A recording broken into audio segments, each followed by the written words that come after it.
বিপ্লব মানে জীবন দেয়া বসে থাকা নয়, সে কোনদিন আসবে না রে কর যদি ভয়।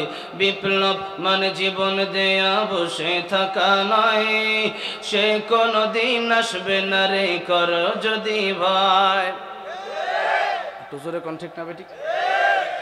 লড়াইয়ের ওই ময়দানেতে যেতে তোমাকে হবে, প্রয়োজনে সব রক্তটুকু জমিনে ঢেলে দিবে।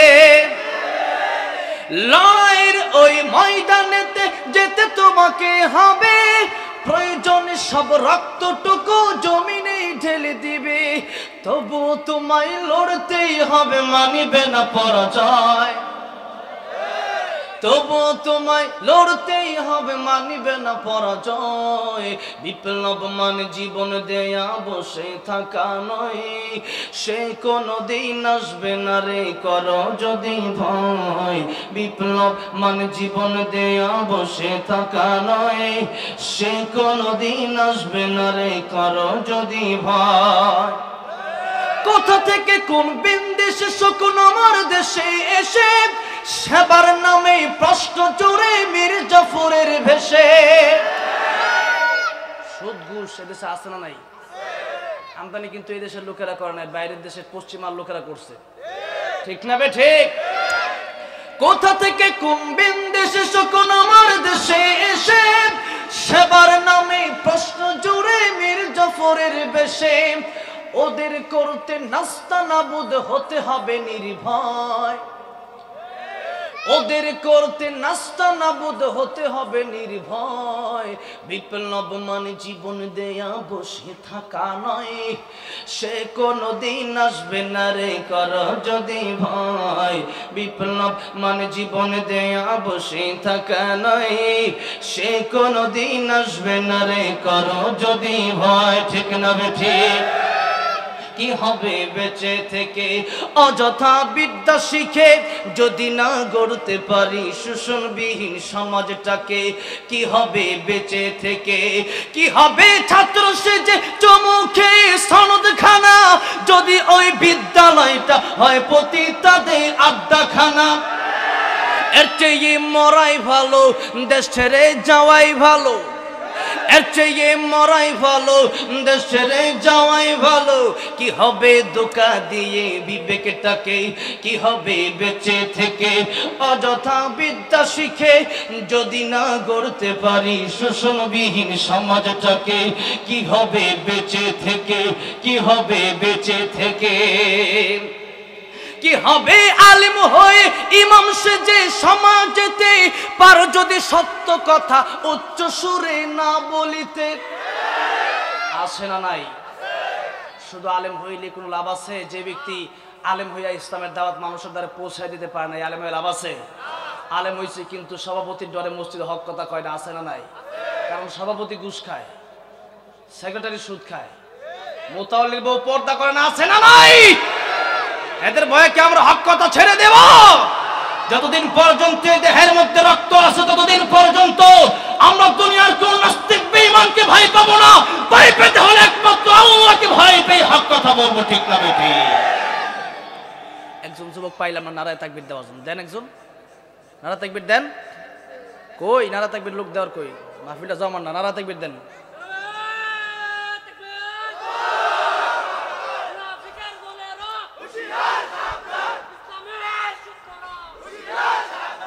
ভয় আছে কোনো? আপনাদের কোনো ভয় আছে? ভয় আছে? কারো বিরুদ্ধে বলছি? কার বিরুদ্ধে বলছি? ইসলামের বিরুদ্ধে, তাদের বিরুদ্ধে বলছি, ঠিক না বেঠিক? তাদের বিরুদ্ধে বলে সমস্যা আছে? কি হবে আলেম হয়ে ইমাম সেজে সমাজেতে, পারো যদি সত্য কথা উচ্চ সুরে না বলিতে? চাকরির ভয় করো যদি, ছেড়ে দাও ওই না গদি। যদি হুজুর রিজিকের ব্যবস্থা কে করবে? যখন কে করবে? আরে মানুষ জন্ম হওয়ার 50,000 বছর আগে তার রিজিক লেখা রাখছে কে? আরে শুধু তাই না, এই যে গাছগুলা দেখতেছেন, আজকে তো পুরা একবারে উপরে সামিয়ানা না, একবারে গাছের সামনে মাহফিল, এটা আলাদা একটা সৌন্দর্য। কোনো সমস্যা আছে? এই যে গাছের একটা পাতা শুকায় যাবে, এটা পড়ে যাবে, আবার গাছ থেকে পাতা সৃষ্টি হবে, এটা আল্লাহ রাব্বুল আলামিন 50,000 বছর আগে লৌহে মাহফুজে লেখা রাখছে। সুবহানাল্লাহ। তাহলে ইমাম সাহেব আলেম হয়ে যদি রিজিক আল্লাহ দিতে পারে, এই কথার ইয়াকিন যদি তার ভিতরে ভালোভাবে না থাকে, তাহলে অন্য অন্য আম পাবলিক কি আমল করবে? ঠিক না বেডি? চাকরির ভয় করো যদি ছেড়ে দাও ওই নগদি, চাকরির ভয় করো যদি ছেড়ে দাও ওই নগদি, কি হবে ধোঁকা দিয়ে আল্লাহকে, কি হবে ধোঁকা দিয়ে আল্লাহকে, কি হবে বেঁচে থেকে অযথা বিদ্যা শিখে যদি না গড়তে পারি শোষণবিহীন সমাজটাকে, কি হবে বেঁচে থেকে? ঠিক না বেঠি? খুতবার শুরুতেই কোনো আলেম দ্বীন যদি মাহফিলে উপস্থিত থাকে এবং বক্তা যদি সঠিকভাবে আলোচনা করে, তাহলে বক্তার আলোচনা অন্য একজন আলেম শোনার সাথে সাথেই বুঝবে বক্তা কি আলোচনা করতে চায়।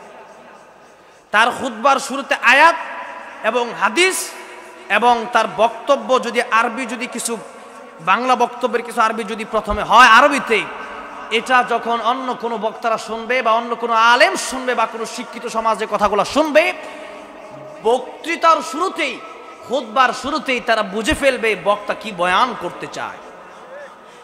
আমাদের বয়ান করার মূল লক্ষ্য উদ্দেশ্য হচ্ছে, আমাদের সামনে যে মাসটা আছে ওই মাসটার নাম কি?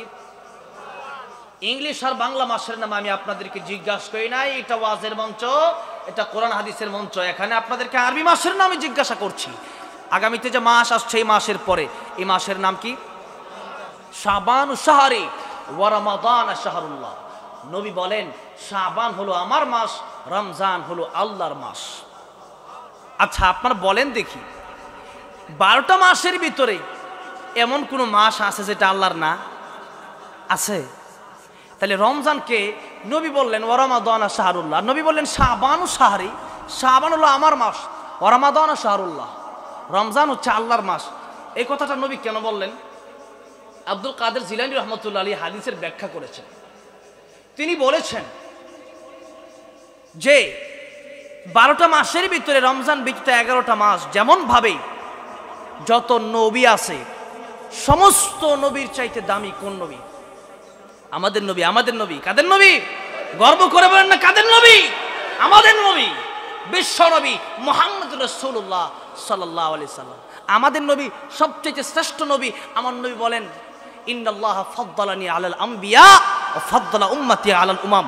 আমার আল্লাহ রাব্বুল আলামিন আমাকে যত নবী আছে সবচাইতে শ্রেষ্ঠত্ব আমি নবীকে দান করেছেন, আর আমার উম্মতকে আল্লাহ রাব্বুল আলামিন সমস্ত নবীর উম্মতের চাইতে বেশি শ্রেষ্ঠত্ব দান করেছেন। এতে আমরা খুশি না বেজার? খুশি না বেজার? এবার আসেন, আমার নবী সবচেয়ে শ্রেষ্ঠ, তবে কিন্তু যত শ্রেষ্ঠই হোক আমাদের দেশে কিছু লোক আছে তারা আমার নবীরে আল্লাহর উপরে উঠে নিয়ে যেতে চায়, আছে না নাই? কিন্তু নবী কি কোনোদিন আল্লাহর উপরে উঠতে পারবে? কারণ আল্লাহ হলেন স্রষ্টা, নবী হলেন সৃষ্টি। তবে সৃষ্টির শ্রেষ্ঠ বিশ্ব নবী মুহাম্মদ রাসূলুল্লাহ সাল্লাল্লাহু আলাইহি সাল্লাম, উনি হলেন সৃষ্টির শ্রেষ্ঠ। দুই কথার মাধ্যমে সৃষ্টির শ্রেষ্ঠ। আল্লাহ কি? আল্লাহ হচ্ছেন স্রষ্টা, সুতরাং আল্লাহর উপরে কোনো সৃষ্টি হতে পারে না। তবে সৃষ্টির শ্রেষ্ঠ বিশ্ব নবী মুহাম্মদ রাসূলুল্লাহ সাল্লাল্লাহু আলাইহি সাল্লাম। সুতরাং আমার নবী যেরকমভাবে সমস্ত নবীর চাইতে তাম পৃথিবীর সমস্ত সৃষ্টির চাইতে বেশি শ্রেষ্ঠ, রমজান ব্যতীত এই শাবান মাসটা আমার নবী যেমন সবার চাইতে বেশি দামি, রমজান ব্যতীত অন্যান্য মাসগুলা, অন্যান্য বাকি 11টা মাসের ভিতরে শাবান মাসটা বেশি দামি। সুবহানাল্লাহ। আর সমস্ত সৃষ্টির ক্ষেত্রে যেমন আল্লাহর সাথে যেমন কোনো সৃষ্টির তুলনা হয় না, আল্লাহ কেবল একজন, তিনি স্রষ্টা, আর দুইজন কোনো স্রষ্টা নাই। স্রষ্টা কয়জন? যেরকম স্রষ্টা কয়জন? স্রষ্টা একজন। যারা এতদিন পর্যন্ত এই শিক্ষা অর্জন করলো, শিক্ষা অর্জন কইরা কইরা মাথার চুল পইরা গেছে, এরপরেও তারা বলে দ্যার ইজ নগট। কি বলে? দ্যার ইজ নগট বলতে কি জানেন? সৃষ্টিকর্তা বলতে কিছু নাই, আল্লাহ বলতে কিছু নাই। নাউজুবিল্লাহ বলেন। আল্লাহ বলতে কিছু নাই যারা বলে, আমি বলি এদের মাথার তার ছিঁড়া। এদের মাথার কি? এদের মাথার কি? তার ছিঁড়া, এতে কোনো সন্দেহ নাই। কারণ হইল এতদিন পড়াশোনা করে এতটুকু বুঝলো যে একটা মাইক, সাধারণ লোকেরা, মানুষ ছাড়া একটা মাইক কি অটোমেটিকলি তৈরি হয়ে যায়? এই যে ক্যামেরাম্যানরা আসছে, আপনারা এই যে ক্যামেরাম্যানরা অনেকে ধমকাইতেছেন, কিন্তু আপনারা কয়েকজন মানুষ আছেন, কয়েকশো লোক আছেন আর কি, আর এরা গিয়া গিয়া সারা বাংলাদেশে সারা বিশ্বেই ওয়াজ প্রচার করবো, তাহলে 100 জন মানুষ শুনে যেই ফায়দা, আর সারা বিশ্বের মানুষ শুনবো, ফায়দা হবে না? ফায়দা হবে না? এই জন্য কোনো তাদেরকে বকাবকি করা যাবে না। এখন তো অনেক বক্তারা আছে এই যে মিডিয়ার মাধ্যমে উঠা মিডিয়ারই বকাবকি করে, আছে না নাই? আবু তাহা মোহাম্মদ আদনান একজন বক্তা আছে, কয়েকদিন আগে মিডিয়ার লোকগুলার কইলো গবাদি পশু। কি কইলো? আর কি গবাদি পশু? আরে এদের ব্যাপারে আল্লাহ বলছে ওয়ালাকাদ কাররামনা বানি আদম, বনি আদমরে আমি আল্লাহ সবচেয়ে শ্রেষ্ঠত্ব দান করছি। এরকম মানুষ যদি বকা দেয় গবাদি পশু, মানুষকে গিয়া বলে জানোয়ার, মানুষকে গিয়া বলে শুয়োরের নাম, কুকুরের নাম বলে বলে মানুষকে গালি দেওয়া, এগুলো কি ঠিক? বুঝতে বলেন ঠিক? কিন্তু এখন যদি এই বক্তব্যগুলা যদি কোনো শ্রোতা আম পাবলিক যদি একজন একজনে না দিয়া, যদি কোনো বক্তা চেয়ারের ভিতরে বৈশা বৈশা এই ইনসান সবচেয়ে যে শ্রেষ্ঠত্ব আল্লাহ যাদেরকে দান করলেন এদেরকে যদি কয় যে গবাদি পশু, এদেরকে যদি কয় অন্য অন্য গালি দেয়, তাহলে এরা কষ্ট পায় না? আরে মানুষের মনে কষ্ট দিলে কষ্ট কে পায়? যেরকম কে পায়? আল্লাহ কষ্ট পায়। এজন্য আমি বলি আগে নিজে ঠিক হওয়া দরকার। আগে কি ঠিক হওয়া দরকার? নিজে ঠিক হওয়া দরকার। নিজে ঠিক না হইলে মানুষকে যেই আমল করার জন্য আমি বলবো, তো মানুষ আমল করবে কেমনে? আমি যদি নামাজ 5 ওয়াক্ত নামাজ না পড়ি, আমি যদি এই মানুষগুলোকে বলি আপনারা নামাজ পড়েন, তাহলে আমার আলোচনা ফায়দা হবে কেমনে? বক্তা যদি নামাজ না পড়ে, বক্তা যদি বলে নামাজ পড়েন, এই বক্তার আলোচনায় ফায়দা হবে কেমনে? বক্তা আরেকজনকে বলতেছে না মানুষের ব্যাপারে গীবত করা যাবে না, মানুষকে গালি দেওয়া যাবে না, মিথ্যা বলা যাবে না। বক্তাই যদি মিথ্যা কথা বলে, বক্তাই যদি গালি দেয়, বক্তাই যদি মানুষকে বলে গবাদি পশু, তাহলে সেই বক্তার নিজের আমলের ত্রুটি আছে না নাই? অবশ্যই ত্রুটি আছে। এজন্য মানুষকে গালাগালি করা যাবে না। সে হোক মিডিয়ার ব্যক্তি, সে হোক যেই ব্যক্তি হোক না কেন, মানুষকে সম্মান দিতে হবে। মানুষকে কি দিতে হবে? আরে কাফেরের লাশ নেওয়া যাইতেছে, আমার নবী দাঁড়ায় গেছে, সুবহানাল্লাহ কোন? কেন দাঁড়ায় গেছে? মানুষকে সম্মান দিছে। সাহাবী প্রশ্ন করলো ইয়া রাসূলুল্লাহ, তো কাফের, আল্লাহ নবীকে সে কাফের হইতে পারে, সে আল্লাহর সৃষ্টি মানুষ, সুবহানাল্লাহ কোন? নবীর শিক্ষা হলো এই শিক্ষা। আর আমরা কি শিক্ষা গ্রহণ করি? আমরা শিক্ষা এমন শিক্ষা, ওয়াজের মঞ্চে এক কথা, বাইরে গেলে আরেকটা। ঠিক না? আল্লাহ হেফাজত করেন, কোন আমিন। আল্লাহ আগে বক্তাদেরকে হেফাজত করেন, এরপরে শ্রোতাদেরকে হেফাজত করেন, এরপরে সবাইকে হেফাজত করেন, কোন আমিন। এখন বলতেছিলাম এই যে ক্যামেরা, এই যে মাইক, আপনারা বলেন তো দেখি এগুলা কি অটোমেটিকলি আসছে? অটোমেটিকলি আসছে? তাহলে এগুলো নির্দিষ্ট একটা মেকার আছে না নাই? একজন বানানোওয়ালা আছে না নাই? আর একটা কথা বলি, উমাইয়া খলিফা মাদির যুগে একবার এক বেটা, নাস্তিক বেটা ডাক দেয়া কয় আল্লাহ বলতে কিছু নাই, দেয়ার ইজ নো গড, নাউজুবিল্লাহ। উমাইয়া খলিফা দূত পাঠায় দিছে ইমামে আযম আবু হানিফা রাহমাতুল্লাহি আলাইহির দরবারে। দাজলা নদীর এক প্রান্তে হলো রাজ দরবার, আর এক প্রান্তে হলো ইমাম আযম আবু হানিফা রাহমাতুল্লাহি আলাইহির বাড়ি।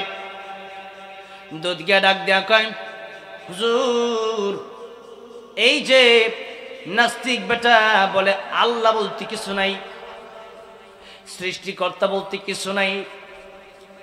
ইমামে আযম আবু হানিফা রাহমাতুল্লাহি আলাইহি তিনি বললেন ঠিক আছে তুমি যাও, আমি আসছি। তিনি চলে আসলেন, মানে দূত চলে আসলেন, কিন্তু ইমাম আযম আবু হানিফা রাহমাতুল্লাহি আলাইহি আসলেন না। খবর পাঠানো হলো সন্ধ্যাবেলায়, আর ইমাম আযম রাহমাতুল্লাহি আলাইহি গভীর রজনীতে রাজ দরবারে ঢুকলেন। ইমাম আযম আবু হানিফা রাহমাতুল্লাহি আলাইহি রাজ দরবারে ঢোকার সাথে সাথে সবাই সম্মানের সাথে দাঁড়ায় গেলেন। বাদশা ডেকে বলে হুজুর, খবর পাঠালাম সেই সন্ধ্যাবেলায় আপনি আসলেন গভীর রজনীতে, আর অর্থটা কি? বেয়াদবিমূলক কোনো আচরণ আমাদের কাছ থেকে নেবেন না, আমরাও বেয়াদবি করছি না, হুজুর বেয়াদবি মাফ করবেন। এর অর্থটা কি, আর মানেটা কি? কেন এত দেরি করে আসলেন, এটা কি বলবেন হুজুর? ইমাম আযম আবু হানিফা রাহমাতুল্লাহি আলাইহি ডাক দিয়া কয় ও বাদশা, খবর পাঠানো হয়েছিল সেই সন্ধ্যাবেলায়, আর খবর পাইয়া আমি আসলাম দাজলা নদীর এক প্রান্তে। যেহেতু আমার বাড়ি দাজলা নদীর এক প্রান্তে, তোমার বাড়ি আরেক প্রান্তে, আমি নৌকার জন্য অপেক্ষা করছিলাম। নৌকার জন্য অপেক্ষা করতে করতে নৌকা পাই না, মাঝিও পাই না।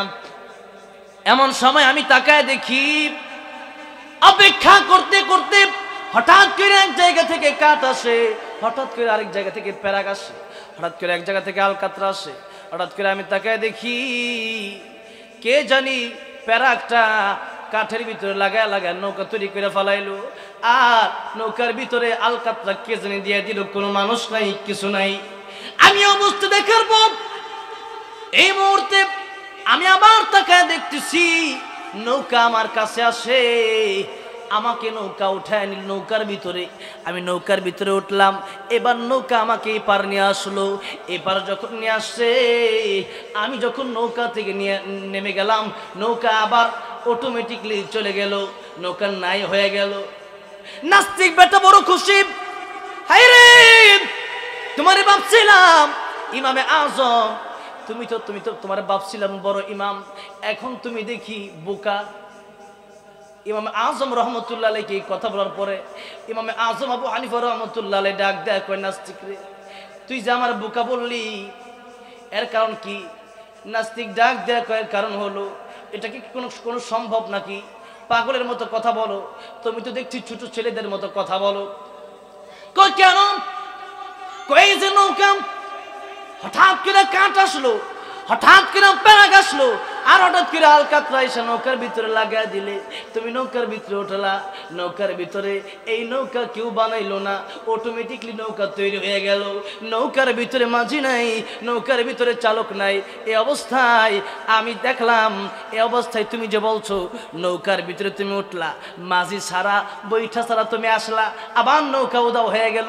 এগুলো আশ্চর্য কথা, এগুলো ফাজলামি কথাবার্তা বলো নাকি? ইমাম আজম আবু হানিফা রাহমাতুল্লাহ আলাইহি ডাক দেয়া কয়, আরে নাস্তিক, তুই তো মনে করেছিলি আমি বোকা, এবার তাকায় দেখ, তোর কিটা বিশ্বাস হয় না যে একটা নৌকা বানানোওয়ালা ব্যতীত অটোমেটিকলি তৈরি হয়ে যাবে? কোন বিশ্বাস হয় না? আরে নাস্তিক, একটা মাঝি ছাড়া নৌকা চলবে, এটা কি তোর বিশ্বাস হয় না? মাঝি ডাক দেয়া কয়, না, এটা তো আমার কখনো বিশ্বাস হয় না। নৌকা আবার মাঝি ছাড়া চলে কেমনে? নৌকা আবার কেউ বানাইলো না, অটোমেটিকলি হয়ে গেল কেমনে? ছোট ছেলেদের মতো কথা বলছে কেন? ইমাম আজম আবু হানিফা রাহমাতুল্লাহি আলাইহি ডাক দেয়া বলেন, নাস্তিক রে, একটা নৌকা যদি বানানেওয়ালা ব্যতীত বলতে না পারে, চালানেওয়ালা ব্যতীত চলতে না পারে, এত বড় আসমান, এত বড় জমিন, চন্দ্র সূর্য, এত বিশাল পৃথিবী যে আল্লাহ বানাইছে, তুই কেমনে মনে করস আসমান জমিন চন্দ্র সূর্য আল্লাহ ছাড়া চলে? কোন সুবহানাল্লাহ। এই নাস্তিক, যদি একটা নৌকা বানানোওয়ালা ব্যতীত বলতে না পারে, মাঝি ছাড়া চলতে না পারে, এত বড় আসমান, এত বড় জমিন চন্দ্র সূর্য, তাম পৃথিবীটা আল্লাহ ছাড়া চলতে পারে? এখন বেটার বিশ্বাস হয়েছে। বেটার কি বিশ্বাস হবে? এখন বেটা বলাইছে আর কি। তো এখন যারা এই শিক্ষা অর্জন করিয়া যারা বলে দেয়ার ইজ নো গড, আছে না নাই, তাহলে এদের মাথার তার কি আছে না সিরা? সেটা এতে কোনো সন্দেহ নাই। এবার আসেন, বলতেছিলাম আল্লাহ কয়জন? আল্লাহ কয়জন? হ্যাঁ, আল্লাহ কি কয় দেখেন, লাউ কানা ফীহিমা আলিহাতুন ইল্লাল্লাহু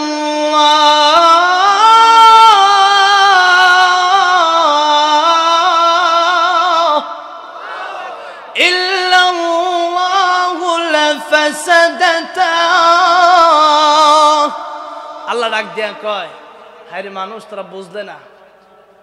আরে খোদা যদি দুইজন হইতো তাহলে এক আল্লাহ কইতো আমি আজকে বৃষ্টি দিব, আরেক আল্লাহ কইতো না আজকে আমি বৃষ্টি দিব না। এক আল্লাহ বলতো আজকে আমি সূর্য উঠামো, আরেক খোদা বলতো না আমি আজকে সূর্য উঠামো না। হয়তো বৃষ্টি এই জায়গায় হবে, নয়তো হবে না। হয়তো আপনি বেঁচে থাকবেন, নয়তো মরে যাবেন। এর বাহিরে কিন্তু না। এর বাহিরে হবে? হবে নাকি? হয়তো বৃষ্টি হবে, নয়তো হবে না। হয়তো চন্দ্র উঠবে, নয়তো উঠবে না। হয়তো সূর্য আলো দিবে, নয়তো দিবে না। হয়তো আপনি বাঁচবেন, নয়তো মরে যাবেন। এর বাইরে কিন্তু হবে না। সুতরাং দুই খোদা থাকলে দুই খোদার ইচ্ছা একসাথে পূর্ণ হওয়া সম্ভব ছিল না। এক খোদা বলতো আমি সূর্য উঠামো, এক খোদা বলতো না আমি সূর্য উঠামো না।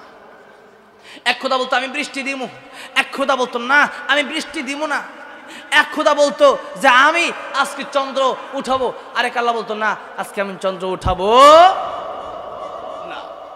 সুতরাং দুই খোদা মারামারি লাগে দুই খোদা শেষ হয়ে যেত, ঠিক না বে ঠিক? তার মানে দুই খোদা হওয়ার কোনো প্রশ্নই আসে না। এটা তারা এই মাথাটা খাটায় যারা এতটুকু বুঝতে পারলো না, সারা জীবন পড়ালেখা কইরাও যে ব্যক্তি আল্লাহ চিনে না এই ব্যক্তির পড়ালেখার কোনো দাম নাই। আর যে ব্যক্তি পড়ালেখা নাই কিন্তু আল্লাহ চিনছে, ঈমান আনছে, আমল করছে, আল্লাহ কই তাদেরকে আমি চিরস্থায়ী একটা জান্নাত দিয়ে দিব। সুবহানাল্লাহ। কি শিক্ষা!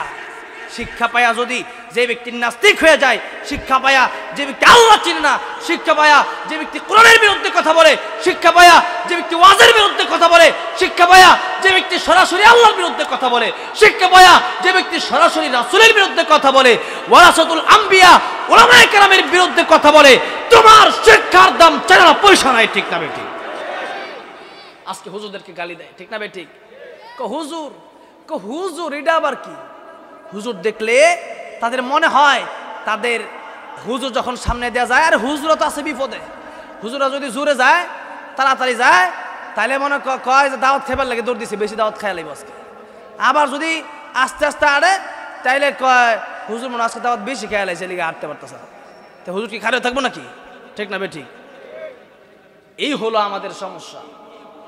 সমাজের যেটা ইসলামে আছে সেটাকে আমরা বর্তমানে কেমনভাবে বাদ দেওয়ার চেষ্টা করছি। দেখেন, এদেশের মধ্যে কেউ যদি দুইটা বিয়ে কোনো সময় করে ফেলে, এর বিরুদ্ধে লোক লাগে যায়, আয় রে লোকটা তো দেখা যায় সুবিধার না, ঠিক না বেঠিক? দুইটা বিয়ে করছে, লোকটা সুবিধার না রে, ঝামেলা আছে। আর 10টা প্রেম করলে 20টা প্রেম করে যদি গজারে এই বনের ভিতরে ঘুরে, যুবকটা স্ট্রং, ঠিক না বেঠিক? পাওয়ার আছে, পাওয়ার আছে, কি আছে? পাওয়ার আছে, হ্যাঁ পাওয়ার আছে। আজ এবার 2টা বিয়ে করছে, এবার পাওয়ার নেই। তো নবীরা বিয়ে করছে বেশি, সাহাবীরা বিয়ে করছে বেশি। আরে কোরআনে তো আসছে যে ব্যক্তি পারবে, যার সামর্থ্য আছে সে ব্যক্তি করুক, সমস্যা কি? এখন তো মনে হচ্ছে যে নারী বেশি পুরুষ কম, ঠিক না? তো এখন এই অবস্থা যদি হয় যে একটা পুরুষ 4টা মেয়ের দায়িত্ব নেবে, সমস্যা কোথায় আপনার? কেন? যে ব্যক্তি 2টা বিয়ে করছে 3টা বিয়ে করছে, ওই ব্যাপারটা কি আপনার টাকায় চলে? আপনার কাছ থেকে কোনোদিন চাইছে আমার 5 কেজি চাউল দাও? আপনার কাছে কোনোদিন চাইছে আমার 5 কেজি ডাউল দাও? এই কথা কোনোদিন বলে নাই। কিন্তু এরপরে আপনি তার বিরুদ্ধে কথা বলেন কেন? একটাই কথা, গীবত করতে মজা লাগে, একটাই কথা, হিংসা করতে মজা লাগে, ঠিক না বেঠিক? তোমার মন চাইলে তুমি 2টা করো, তোমার না করছে কারা, ঠিক না বেঠিক? 4টা বর্দ হুকুম আছে, তুমি করো, তোমার সামর্থ্য থাকলে, তুমি যদি পারো তাহলে করো। কিন্তু এগুলো না, সমাজের বাস্তবতা হলো 2টা বিয়ে করলে এলাকার মানুষ বাঁকা নজরে তাকায়। আর যদি প্রেম করে, বিয়া জীবনও করে নাই, বিয়া জীবনে করে নাই, প্রেম করে, এদেরকে আমরা বাহবা দেই, এদেরকে মনে করি না জানি কি তার জন্যে হাজার হাজার মেয়েরা পাগল, তার জন্যে হ্যাঁ সব যুবতীরা পাগল। এর মানেটা কি? আমরা ইসলামকে নষ্ট করতে চাই, আমরা সমাজকে চাই কিভাবে এই সমাজে প্রেম প্রীতি চলবে এটা জায়েজ আছে, এটাকে আমাদের সমাজ জায়েজ করে দিচ্ছে। অথচ কয়েকদিন আগে একজন বিয়ে করবে, হেলিকপ্টার নিয়ে গেছে, সে ব্যক্তি বিয়ে করবে, মেয়ের বয়স কেন 17 বছরের জন্য মেয়েকে বিয়ে করতে দেওয়া হয় না, ঠিক না বেটি? এই মেয়েটাই যখন রমনা পার্কে যায়, এই মেয়েটাই যখন জংলায় জংলায় ঘুরে, তখন এই মেয়ের বিরুদ্ধে কোনো অ্যাকশন নেওয়া হয় না।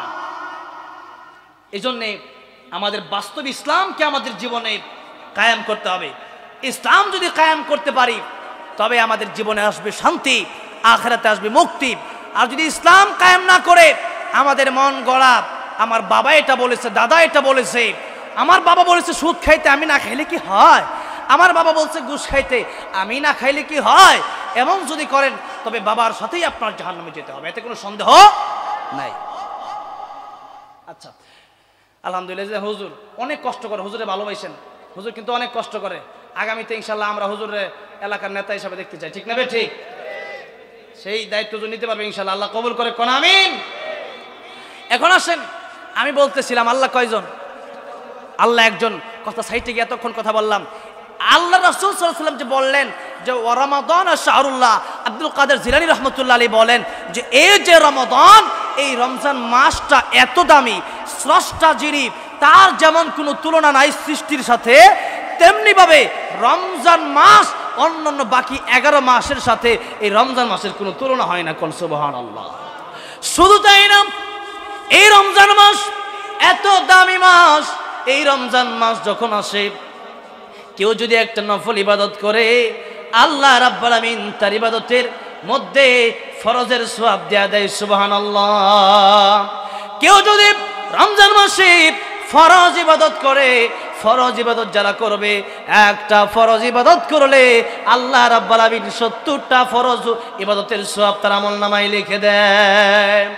শুধু তাই না, এই রমজান মাস যখন আসে, আল্লাহ রাব্বুল আমিন জান্নাতের হুরদেরকে ডাক দেয়া বলে, ও হুরবালারা রে, রমজান মাস যখন চলে আসছে, তোমরাও সাজো, কাপড় চোপড় পরিবর্তন করো, অলংকারগুলো পরিবর্তন করো, তোমরা নতুন করে সাজো। শুধু তাই না, জান্নাতের কালারগুলা পরিবর্তন করা হয়। আল্লাহ রাব্বুল আমিনের কাছে ডাক দেয়া বলে, প্রভু, এত সুন্দর করে জান্নাতের কালার কেন পরিবর্তন করা হলো? এত সুন্দর করে আমাদেরকে নতুন করে কেন ছেড়ে দেওয়া হলো? নতুন করে আবার কেন সাজতে বলা হলো? আল্লাহ রাব্বুল আমিন আরশের নিচে থেকে একটা বাতাস ছেড়ে দেয়। ওই সুন্দর বাতাসের কারণে জান্নাতের গাছগুলা হেলতে থাকে, দুলতে থাকে। এবার আল্লাহ রাব্বুল আমিনের কাছে যখন এই কথা জিজ্ঞাসা করা হয়, আল্লাহ, আজকে এরকম নতুন ভাবে জান্নাতটা তুমি কেন সাজাইলা? আল্লাহ বলেন, এই জান্নাত আমি এই জন্য সাজাইছি, কারণ হইল আমার রোজাদার বান্দারা রোজার প্রস্তুতি নিচ্ছে, আমি আল্লাহকে ভয় করে তারা যেমন রোজা রাখছে, তারা যেমন আমি আল্লাহকে মহাব্বতের বহি প্রকাশ করছে, এই জন্যে তাদের জন্যে, আমার রোজাদার ব্যক্তিদের জন্যে আমি আল্লাহ রাব্বুল আমিন জান্নাতটারে আবার নতুন করে সাজাইছি। এই রোজাদার ব্যক্তি এত দাম, এত দাম। রোজাদার ব্যক্তি মেসওয়াক করবে, তাতে কোনো সন্দেহ নাই, মেসওয়াক করবে। আমার নবী বলেছেন, যদি আমার উম্মতের জন্য কষ্ট না হতো, আমি বলতাম 24 ঘন্টায় তোমরা মেসওয়াক করো। সুবহানাল্লাহ। এজন্য মেসওয়াক করবেন। আমার ভাইরা, মুরব্বি বাবাজিরা, রমজান মাস যখন চলে আসবে, রমজান মাসে আপনি যদি সারাদিন রোজাদার ব্রাশ করতে পারে না, এর কারণে মুখের মধ্যে একটা দুর্গন্ধ সৃষ্টি হয়। আমার নবী বলেন, সাহাবীরা রে, আমার যে উম্মতেরা রোজা রাখবে, মুখের ভিতরে সারাদিন রোজা রাখার পরে দুর্গন্ধ সৃষ্টি হবে, ওই বান্দার ওই মুখের দুর্গন্ধটা মানুষের কাছে দুর্গন্ধ মনে হইতে পারে, কিন্তু আল্লাহ রাব্বুল আমিনের দরবারে এই দুর্গন্ধটা মেশকে আম্বরের চাইতে বেশি দামি। এত দাম। শুধু তাই না, হাদিসে কুদসিতে আল্লাহ রাব্বুল আমিন ডেকে বলেন, আস-সাওমু লি ওয়া আনা আজজি বিহি, রোজা আমার জন্যে, আরে রোজার পুরস্কার আমি আল্লাহ রাব্বুল আমিন নিজ হাতে তোমাদেরকে দিব। রোজা আমার জন্যে, আস-সাওমু লি ওয়া আনা আজজি বিহি। আল্লাহ পাক এই কথা বলেন নাই, আস-সালাতু লি, যেখানে ঈমান আনার পরেই প্রধান কাজ হলো মানুষের জন্য নামাজ আদায় করে নেওয়া, সেখানে আল্লাহ রাব্বুল আমিন বললেন না সলাতুলি, আল্লাহ রাব্বুল আমিন এই কথাও বললেন না যাকাতুলি, আবার আল্লাহ রাব্বুল আমিন এই কথাও বলেন না জাল হাজ্জুলি। আল্লাহ কি বললেন না সাওমুলি। দেখেন, যা নামাজ আদায় করে, অনেক সময় দেখা যায় নামাজ মানুষকে দেখানোর জন্য মানুষ আদায় করে, আসে না নাই? দেখানোর জন্য আদায় করে। নেতা এসে পড়ছে, এখন নেতা ভোটের জন্য যখন দাঁড়াইছে, এখন নেতার উজু আছে না নাই? এখন যদি নামাজে না যায় তাহলে মানুষ তার ভোট দিবে না, এখন মসজিদে দৌড়ায়, আছে না কিছু নেতা? যখন ভোটের দরকার হয় তখন মসজিদেও যায়, আবার যখন হিন্দুদের প্রয়োজন হয় তখন দুর্গা পূজা দরবারে, আসে না নাই? এগুলো দান্দাবাজ, এগুলো কি দান্দাবাজ। এখন এরা যখন এই কাজগুলা করে, এখন চিন্তা করছে যে নামাজ আদায় করব, আমার জনগণরা আমার দেখবে, তা আমার জনগণরা আমার দেখবে, আমি নামাজ না পড়ি বলবেন নেতা নামাজ পড়ে না। নিজে নামাজ না পড়লো, নেতা যদি নামাজ না পড়বে সে নামাজই না, ঠিক না ঠিক? নিজে খারাপ হইলেও আরেকজন খারাপ করলে কিন্তু খারাপ লোকটা সহ্য করতে পারে না, ঠিক না ঠিক? খারাপ লোকটাও চায় যে সেই লোকটা ভালো হয়ে যাক, ঠিক না ঠিক? তো এখন যখন নেতা নাকি দেখছে যে হাইরে, এখন তো আমি যদি নামাজ না পড়ি আমার তো জনগণ ভোট দিবে না, এখন এই অবস্থায় নেতা উজু আছে না নাই সেটা দেখার খবর নেই, নেতা গেছে ওযু ছাড়াই নামাজ দাঁড়ায় গেছে, আছে না? এমন বহু আছে ওযু ছাড়া নামাজ দাঁড়ায় গেছে। আবার আর যাকাত উড়িয়ে আল্লাহ রাব্বুল আলামিন বললেন না? যাকাত দেখেন, আমাদের সমাজে যাকাতের বাস্তবতাটা দেখেন। যাকাতটা আপনি যে বলে দিতে হবে তার কোনো শর্ত না। যাকাতটা আপনি 5,000 টাকা যাকাত আসছে, আপনার 1 লাখ টাকা যাকাত আসছে, আপনি গরিবদেরকে 5,000 10,000 টাকা ঈদের সময় হাদিয়া দিয়ে দেন। হাদিয়া দিতে বলছেন, যাকাতটা দেন আপনি। যারা দেখতেছেন যে গরিব তাকে যাকাত দিচ্ছে, এই কথা বলে দেওয়ার দরকার কি আপনার? যাকাত দিবেন সুন্দর করে, ভাই 5,000 টাকা নাও, তোমার কিছু প্রয়োজন হলে তুমি খাইও, এই কথা বলে দেওয়া যায় না? দেন না কেন? আজকে আমরা যাকাত যখন দেই, সবচাইতে থার্ড ক্লাস যে লুঙ্গিগুলো আছে, এই লুঙ্গি কিনে, যেগুলা 1 মাস 2 মাস পরলে বেটা রিক্সা চালায় আবার লুঙ্গি ছেড়ে দেবে, ঠিক না? ঠিক, এই লুঙ্গি দেয়। আর শাড়ি, যেটা বেডি কাম করতে করতে বেডি শাড়ি ছেড়ে যাবে 2 দিন পরে, তাহলে শাড়ি আর লুঙ্গি একেবারে থার্ড ক্লাস। এই নারে তাকবীর! আপনি এই আওয়াজ দিলে কিন্তু আমি খুব কষ্ট পাবো। নারে তাকবীর!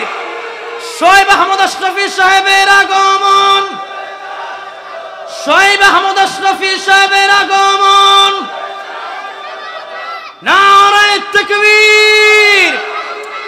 আজকের এই অনুষ্ঠানে আজকের যিনি প্রধান বক্তা, আজকের আন্তর্জাতিক খ্যাতি সম্পন্ন মুফাসসির কোরআন কারি শোয়েব আহমদ আশরাফি দামাত বরকাতুহু আলিয়া, হুজুর আমাকে অত্যন্ত মহাব্বত করেন এবং আজকেও আসার আগেও হুজুরের সাথে কথা হয়েছে। এর আগেও এই বছর বেশ কয়েকটা মাহফিল হুজুরের সাথে হয়েছে আলহামদুলিল্লাহ। তো হুজুর আসলে এখানে চলে আসছে। এখানে আসার আগেও কাউসার সাহেব হুজুর বলতেছিল যে হুজুর আসে কিনা, কেমন কেমন লাগে। আমি কোনো চিন্তার কারণ নাই, কারণ হুজুর যেখানে ওয়াদা দেয় সেখানে যায়, এর মধ্যে কোনো সন্দেহ। বাকি আপনারা দেখছেন কয়েকদিন আগে কিছু লোক, কিছু মিডিয়া, তারা চেষ্টা করেছে হুজুরের বিরুদ্ধে কথা বলার জন্যে। তারাই কিন্তু কখন কথা বলে জানেন? আমি 2-3 মিনিট কথা বলে শেষ করে দিচ্ছি, হুজুরকে আমি বসা রাখা আমার কোনো কথা না। তারপরেও 2-3 কথা শুধুমাত্র আপনাদের মাইন্ড সেট আপ ঠিক করার জন্য আমি 2 মিনিট কথা বলবো, এরপরে ছেড়ে দিচ্ছি। আপনারা রাগ হচ্ছেন? শেষ করে দিচ্ছি, বসেন 2 মিনিট। হুজুর একটা মাহফিল নিয়ে আপনারা অনেক সমালোচনা শুনছিলেন, যেই মাহফিলে হুজুর যায় না। এরকম অসংখ্য অগণিত মাহফিল আমাদের সাথে ঘটেছে, যেই মাহফিল বলা হয়েছে হুজুর আপনি আসেন, আপনি আসলে এখান থেকে রাস্তা হলো মাত্র 15 কিলোমিটার। আপনারা বিশ্বাস করেন, আমার ড্রাইভার এখানে উপস্থিত আছে, 15 কিলোমিটার যেখানে বলে সেখানে আমরা সেভাবে উপস্থিত হতে চেষ্টা করি। জোরে পরোনা দিছি, সেখানে যদি হয় পাবনা প্রোগ্রাম হলে সেখানে 15 কিলো যেখানে বলছে, রাস্তা ভিতরে যাইতে যাইতে এমনও হয় গ্যাস শেষ হয়ে যায়, তেল দেওয়া চলতে চলতে কয়েকশো কিলোমিটার শেষ হয়ে যায়। এরপরেও মানুষ আমাদেরকে বলে কেন প্রোগ্রামে আসলাম না। রাত 12টা বাজলে এরপরে মানুষ দেখা যায় সমালোচনা করে। সমালোচনা করা সহজ, কিন্তু ওই ব্যক্তির পর্যায়ে ওঠা বড় কঠিন, ঠিক না বেঠিক? এখন দেখা যায় ওলামায়ে কেরামদের বিরুদ্ধে যারা কথা বলে, এদের একটাই উদ্দেশ্য, এদের উদ্দেশ্য হলো তারা কিভাবে একটা আলেমকে নিচে নামাবে। কিন্তু আমরা বলতে চাই, ওয়া তুইজ্জু মান তাশা ওয়া তুযিল্লু মান তাশা বিয়াদিকাল খায়র ইন্নাকা আলা কুল্লি শাইইন কাদির। আল্লাহ যারা ইজ্জত দিবে তার বেইজ্জতি কেউ করতে পারবে না, ঠিক না ঠিক? আল্লাহ যার বেইজ্জতি করবে तमाम পৃথিবীর মানুষ তাকে সম্মান দিতে পারবে না। সুতরাং আমরা বলতে চাই, এই বাংলাদেশের মধ্যে হাতে গোনা কয়েকজন আলেমে দ্বীনের মধ্যে এই বর্তমান সাধারণ আওয়ামদের জন্য, যাদের কথায় মানুষ নামাজ পড়ে, যাদের কথায় মানুষ দিনদার হয়, নারীরা পর্দা করে, সেরকম হাতে গোনা কয়েকজন ব্যক্তিদের মধ্যে একজন হলেন শোয়েব আহমদ আশরাফি দাওয়াত বরকাতুহু আলাইহি, ঠিক না ঠিক? কিন্তু হুজুরদের বিরুদ্ধে কথা যারা বলে, হিংসা বিদ্বেষ আর কিছু না, ঠিক না ঠিক? আল্লাহ রাব্বুল আলামিন এরকম হিংসুকদের থেকে এই জাতিকে হেফাজত করেন, কোন আমিন। আল্লাহ রাব্বুল আলামিন এই জাতিকে সমস্ত প্রকার ফিতনাবাজ থেকে হেফাজত করেন। আচ্ছা হুজুর আসছে, এখন আমি আবার কেমন সঙ্গীত গাই? কোন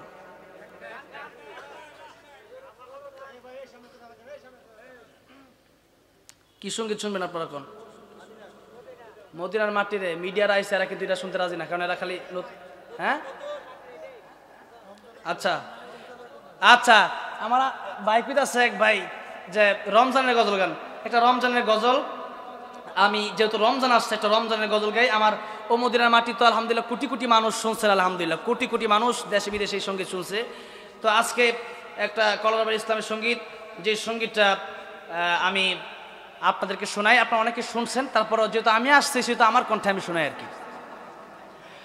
রমজান এলো রমজান এলো এলো মাহে রমজান রমজান এলো রমজান এলো এলো মাহে রমজান ঈমানের রঙে রাঙাও মুমিন ঈমানের রঙে রাঙাও মুমিন ঈমানের রঙে রাঙাও মুমিন রমজান এলো রমজান এলো এলো মাহে রমজান রমজান এলো রমজান এলো এলো মাহে রমজান।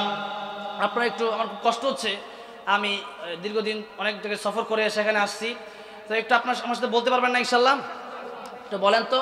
রমজান এলো রমজান এলো এলো মাহে রমজান রমজান এলো রমজান এলো এলো মাহে রমজান। ঈমানের রঙে রাঙাও হে ভাই ঈমানের রঙে রাঙাও হে ভাই তোমারি দিল বাগান রমজান এলো রমজান এলো এলো মাহে রমজান রমজান এলো রমজান এলো এলো মাহে রমজান। ইবাদতের মাসে সবাই পূর্ণ করো সঞ্চয় প্রভুর কাছে কেঁদে কেঁদে করো প্রভুর মন জয়।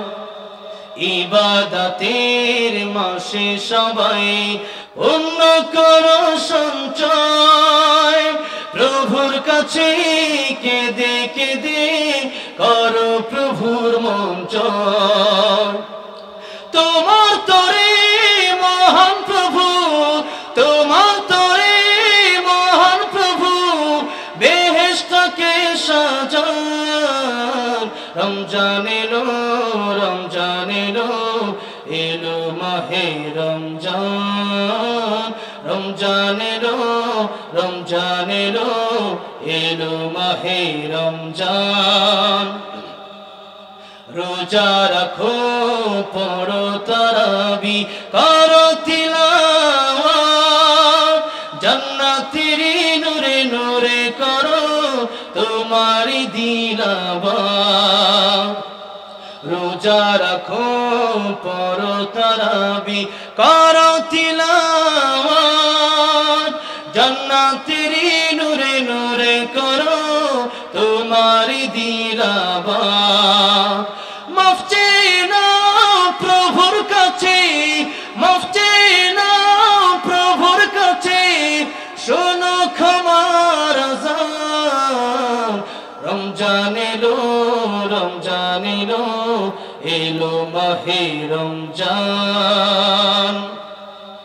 তওবা করো তবে পাবে পাকি মানের শান শেষ দশকের ইতিকাফি খুঁজো কদরের রাত।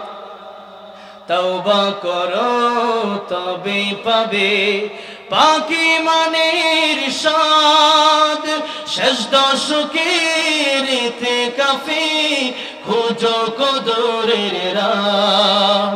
রমজানে যে না পায় ক্ষমা রমজানে যে না পায় ক্ষমা সেই তো নাদান রমজান এলো রমজান এলো এলো মাহে রমজান রমজান এলো রমজান এলো এলো মাহে রমজান।